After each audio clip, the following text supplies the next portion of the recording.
Assalamualaikum warahmatullahi wabarakatuh. Perkenalkan, nama saya Dr. Gigi Prita Indamurti, peserta Latsar BPS DMD, Provinsi Kalimantan Selatan, golongan 3, angkatan 33. Hari ini saya diberikan tugas mengenai analisis isu efektivitas kinerja individu berdasarkan tupoksi. Pertama-tama, kita akan mengidentifikasi beberapa isu seputar efektivitas kinerja. Pada tabel, saya sudah memilih 5 isu yang akan saya angkat. Untuk isu yang pertama, kurang optimalnya ketersediaan media edukasi kesehatan gigi dan mulut.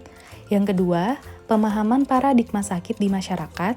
Yang ketiga, kurangnya promosi kesehatan gigi dan mulut pada anak periode gigi bercampur.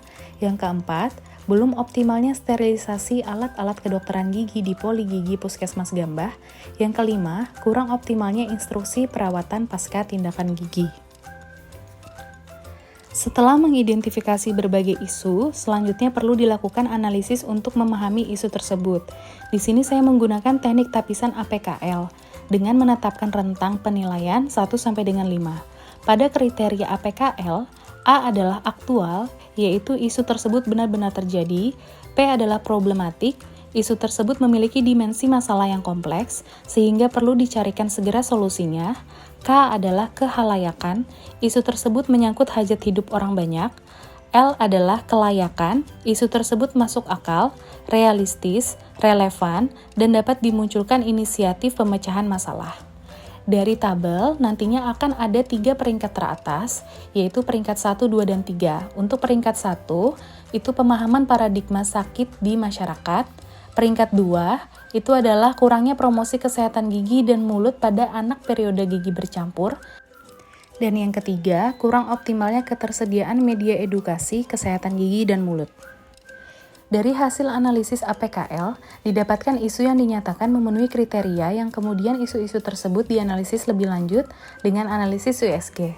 Analisis USG terdiri atas U. Urgency, artinya seberapa mendesak suatu isu dibahas, dianalisis, dan ditindaklanjuti. S. Seriousness, artinya seberapa serius suatu isu harus dibahas, dikaitkan dengan akibat yang akan ditimbulkan. G adalah growth, seberapa besar kemungkinan memburuknya isu tersebut jika tidak ditangani. Untuk rentang penilaian sama 1 sampai dengan 5, dengan nilai 5 adalah 5 sangat mendesak untuk diselesaikan, sangat serius untuk segera dibahas, dan sangat cepat berkembang untuk segera dicegah. Dari tabel, terlihat peringkat satunya adalah pemahaman paradigma sakit di masyarakat. Dari hasil analisis isu melalui pendekatan APKL dan USG, maka langkah selanjutnya mencari akar penyebab masalah menggunakan diagram fishbone untuk mengidentifikasi, mengeksplorasi, dan menggambarkan detail semua penyebab yang berhubungan dengan suatu permasalahan. Indikator start awal meliputi manpower atau sumber daya manusia, material atau bahan baku, metode, mili atau lingkungan, sehingga dapat ditemukan penyebab seperti slide yang sudah saya buat. Di slide yang sudah saya buat, saya memasukkan material yaitu belum optimalnya edukasi mengenai periksa gigi sebelum sakit. Kemudian yang kedua, terbatasnya alat peraga sebagai media promosi kesehatan. Kemudian untuk demand saya memasukkan yaitu kurangnya rasa tertarik untuk mengobati gigi karena takut dan dianggap mahal. Kemudian belum adanya peran kader.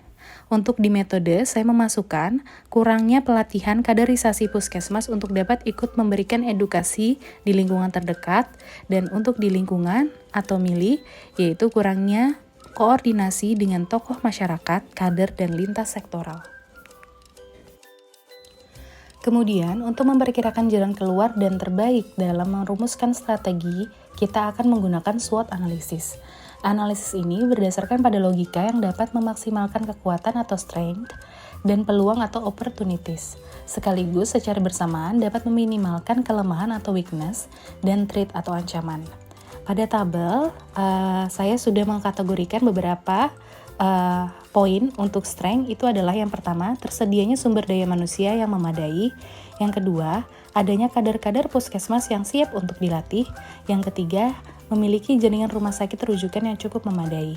Kemudian untuk opportunities, yang pertama adalah adanya dukungan dari pimpinan puskesmas. Yang kedua, dapat berkolaborasi dengan program-program lain yang sudah berjalan. Yang ketiga, akses yang cukup mudah. Untuk weakness, yang pertama, tingkat kesadaran yang masih rendah. Kedua, pola pikir kesehatan yang keliru. Dan untuk traits atau ancaman, yang pertama adalah psikososial yang sulit untuk dirubah. Yang kedua adalah alat kesehatan yang kurang memadai. Sehingga kita dapat membuat tabel alternatif pemecahan isu. Untuk alternatif pemecahan, yaitu melakukan optimalisasi penyuluhan mengenai periksa gigi sebelum sakit dengan tahapan setiap alternatif adalah yang pertama, melakukan kolaborasi dengan program lain, yang kedua, melakukan sosialisasi terkait pemeriksaan rutin ke dokter gigi.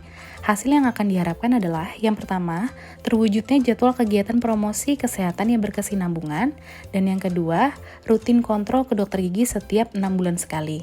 Dan di sini adalah beberapa pihak yang terkait, yaitu yang pertama adalah Kepala Puskesmas, pemegang program, dan kader Puskesmas.